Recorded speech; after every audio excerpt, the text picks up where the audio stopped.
کہ یہ فعل مسجد نبوی میں ہو یا داتا دربار کی مسجد کے اندر، ہم اس فعل کی مذمت کرتے ہیں۔ جب تک طاہر رضا بخاری جیسے ٹاؤٹ یہاں پہ بیٹھے ہیں جن کو کوئی بھی کام نہیں آتا اور اعتدال کی راہوں سے ہٹے ہوئے لوگ ہیں، تب تک تو یہ ساری چیزیں ہوتی رہیں گی۔ تو میں تو یہ کہوں گا کہ اس کو فی الفور عہدے سے ہٹانا چاہیے اور ایسی سزا دینی چاہیے کہ آنے والا جو ہے کوئی اور بھی اس کرسی پہ بیٹھتے ہوئے کوئی ایسی شرارت کرنے کا سوچے بھی۔ اگر امیر محترم وہاں خطاب کرتے تو کس میں ہمت تھی جو خطاب کو روکتا؟ السلام علیکم ناظرین، میں ہوں آپ کا ہوسٹ میاں خرم اور آپ دیکھ رہے ہیں ہمارے یوٹیوب چینل۔ ناظرین، اس وقت ہمارے ساتھ تحریک لبیک پاکستان کے مرکزی رہنما علامہ فاروق الحسن صاحب موجود ہیں۔ آئیے ان سے سوالات کرتے ہیں۔ السلام علیکم علامہ صاحب۔ پہلے تو آپ کا بہت شکریہ، آپ نے ہمیں ٹائم دیا۔ علامہ صاحب، پچھلے سال کی طرح اس سال بھی داتا صاحب کے عرس پر بد نظمی ہوئی، لبیک یا رسول اللہ کا نعرہ لگانا جرم بن گیا۔ آخر اس نعرے سے مخالفین کو مسئلہ ہے کیا؟ بسم اللہ الرحمن الرحیم۔ آپ کا شکریہ کہ آپ نے ہمارا موقف لیا۔ دیکھیں جی، جتنے بھی دین دشمن قوتیں ہیں یا جتنے ان کے اعلی کار ہیں، ان لوگوں کو اس نعرے سے یقیناً تکلیف ہے، لیکن حیران کن ہمارے لیے یہ ہے کہ جو کھاتے ہی اسلام اور دین کے نام کا ہے کہ اوقاف کے تو جتنے بھی چندے اور باکس پڑے ہیں وہ ظاہر ہے کہ دین اور اسلام کے نام پہ ہی کھاتے ہیں نا جی، ان لوگوں کو اس نعرے سے تکلیف ہونا یہ سمجھ سے بالاتر ہے۔ اور یہ یقینی طور پہ جو اغیار کے اعلی کار یہاں پہ بیٹھے ہوئے ہیں بڑے بڑے عہدوں پہ، یا خاص طور پہ میں کہوں گا کہ جس طرح ڈی جی اوقاف جیسے نالائق اور ناہنجار لوگ ہیں، یہ ان لوگوں کی نالائقی ہے۔ باقی اپنی آنکھوں سے دیکھ چکے ہیں کہ اس نعرے کو ختم کرنے کی کوشش نون لیگ میں اگر کی 2017 میں تو وہ ناکام ہوئے۔ اس کے علاوہ عمران خان نے اپنی پوری بدماشی کے باوجود جتنا کچھ ہمارے ساتھ وہ کر سکتے تھے وہ کیا، لیکن اس کے باوجود اس نعرے کی گونج کم نہیں ہوئی۔ تو یہ تو ان کی خام خیالی ہے، یہ جتنا اس کو دبانے کی کوشش کریں گے یہ اتنا بڑھے گا انشاءاللہ۔ اچھا، یہ کیا بات تھی کہ سٹیج پر نعرہ لگے گا لیکن کارکنوں میں جو عام عوام بیٹھی ہے وہ لوگ نعرہ نہیں لگائیں گے؟ کیا ہو سکتا ہے؟ وہ کون لوگ تھے؟ کیا آپ کو پتہ ہے؟ کیا وہ نام آپ کیمرے کے سامنے لے سکتے ہیں سر؟ طاہر رضا بخاری، ڈی جی اوقاف، یہ سب اس کی نالائقی ہے۔ صحیح ہے۔ اور یہ جن کا یہ ٹکڑے کھانے والا ہے، پی ٹی آئی والے ہو گئے یا نون لیگ والے ہو گئے، جتنے بھی تحریک کے مخالف لوگ ہیں یہ ان کا چمچہ گیر ہے، تو یہ ان کے اشارے اور ایما کے اوپر یہ کہہ رہے ہیں، اور اس کے علاوہ کون ہو سکتا ہے؟ علامہ صاحب، حافظ سعد رضوی صاحب داتا دربار آئے، انہوں نے خطاب نہیں کیا، یہ ایک بڑا اہم سوال تھا۔ کیا مخالفوں نے کرنے نہیں دیا، یا حافظ سعد رضوی صاحب نے خود نہیں کیا کہ کارکنوں کو اشتعال نہ آئے، کیونکہ پہلے ہی وہاں پہ بڑی بد نظمی ہو چکی تھی؟ دیکھیں جی، اگر امیر محترم وہاں خطاب کرتے تو کس میں ہمت تھی جو خطاب کو روکتا؟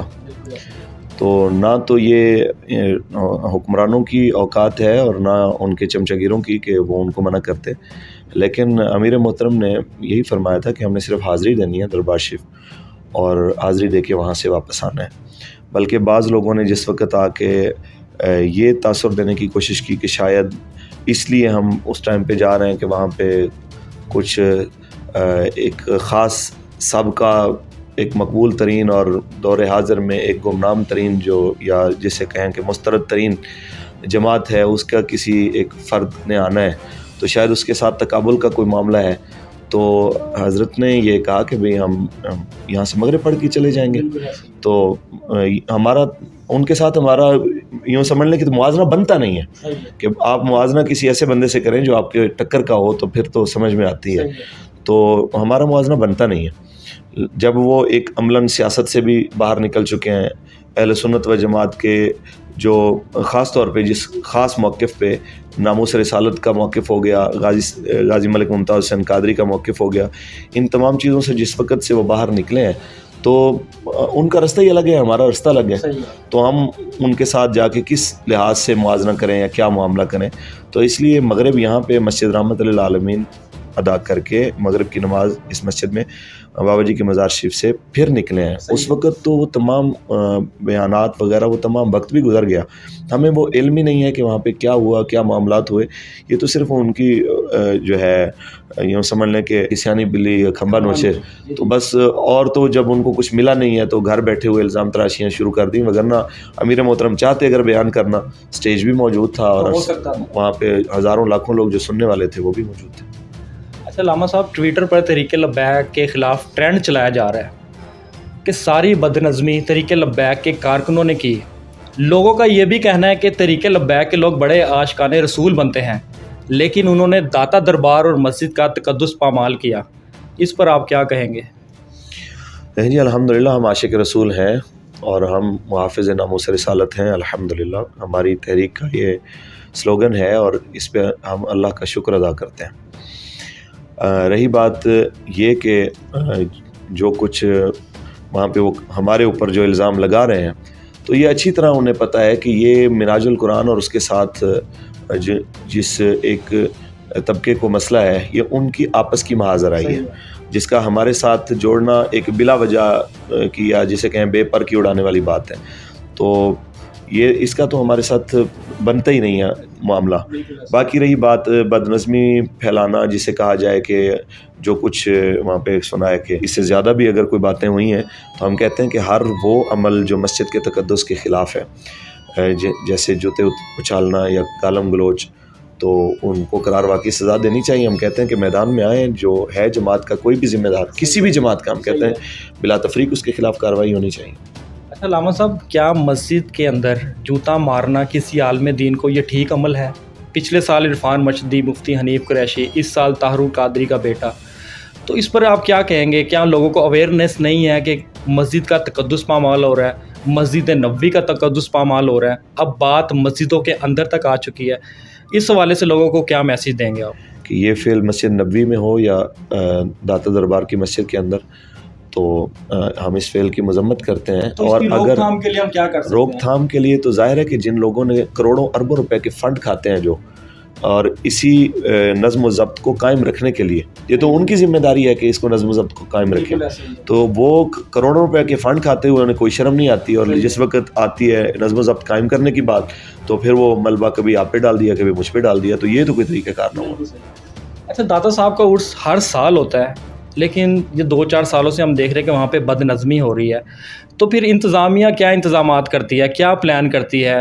اتنی بڑی جماعت کا لیڈر وہاں پہ حاضری دینے کے لیے آ رہا ہے اور سارے معاملات ہو رہے ہیں، بڑے علماء وہاں پہ آ رہے ہیں، لیکن اس کے باوجود بھی ہر سال کی طرح اس سال بھی یہ بد نظمی ہوئی ہے. تو پھر وہ انتظامیہ کن لوگوں کے ہاتھ میں ہے، کن لوگوں کے کنٹرول میں ہے؟ اور پھر حکومت پاکستان یا محکمہ اوقاف جو ادارے ہیں وہ کیا کر رہے ہیں کہ اس طرح کی بد نظمی ہو جاتی ہے؟ جب تک طاہر رضا بخاری جیسے ٹاؤٹ یہاں پہ بیٹھے ہیں جن کو کوئی بھی کام نہیں آتا اور اعتدال کی راہوں سے ہٹے ہوئے لوگ ہیں، تب تک تو یہ ساری چیزیں ہوتی رہیں گی.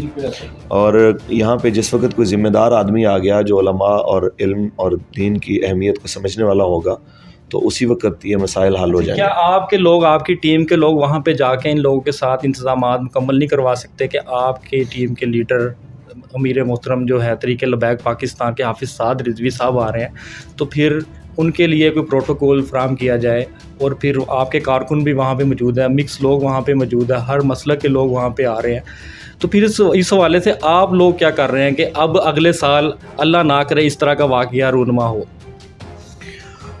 پہلے اس آخری تقریب سے 1-2 روز قبل بھی ڈی جی اوقاف کے ساتھ اور داتا دربار کے خطیب کے ساتھ اور اس کے علاوہ جو اپنا ضلعی انتظامیہ ہے ان کے ساتھ مذاکرات ہوئے ہیں بیٹھ کے. اور بلکہ اس نے یہ سارا ملبہ ہمارے اوپر یعنی جماعتوں کے اوپر ڈالنے کی کوشش کی کہ جی آپ دونوں بیٹھ جائیں.